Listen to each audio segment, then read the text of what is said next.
আমাদের জীবন অসংখ্য ছোট ছোট মুহূর্তের সমষ্টি। আমরা যখন অতীত নিয়ে ভাবি তখন আমরা এমন এক সময়ে থাকি যে সময় আর ফিরে আসবে না।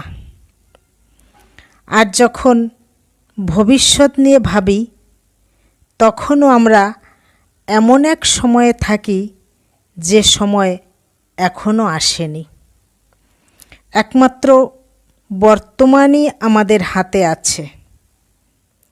এই বর্তমানের মুহূর্তটিকে যদি সযত্নে লালন করা যায় তবেই প্রতিটি মুহূর্ত অর্থপূর্ণ হয়ে ওঠে। আমরা যদি ফেলে আসা অতীত এবং ভবিষ্যতে কি হবে এই দুশ্চিন্তা করি তাহলে কিন্তু বর্তমানের সুখ অনুভব করা যাবে না। বর্তমান নিয়ে থাকলে আমাদের মনটা স্থির থাকে। বর্তমানের কোনো কাজ নিয়ে ভাবলে সেই কাজটি আরও সুন্দর হয়।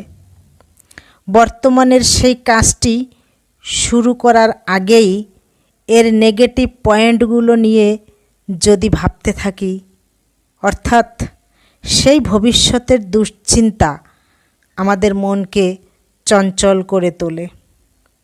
অতীতের কোনো ভুল বা কোনো অঘটন বারবার ভাবতে থাকলে মানসিক চাপ বাড়ে।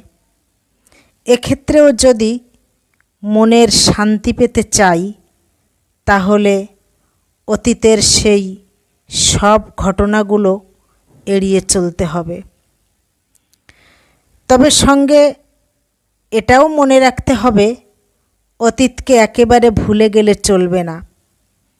অতীতের ভুলগুলো নিয়ে বারবার আফসোস না করে সেই ভুলগুলো থেকে শিক্ষা নিয়ে সেই অভিজ্ঞতাকে অর্থাৎ ভবিষ্যতের কাজে লাগাতে হবে। সকালে ঘুম থেকে ওঠার পর এক কাপ গরম চা দিয়ে শুরু হয় আমাদের দিন। ভবিষ্যতের যেসব পরিকল্পনা বা বড় কোনো লক্ষ্যে পৌঁছানোর ভাবনা আছে সেসব লক্ষ্যগুলো ছোট ছোট ভাগে ভাগ করে প্রতিদিন সেই লক্ষ্য পূরণের জন্য কাজ করতে হবে। অর্থাৎ বর্তমান নিয়ে ভাবলেই ভবিষ্যতের সেই লক্ষ্য একদিন সুন্দরভাবে পূর্ণ হবে।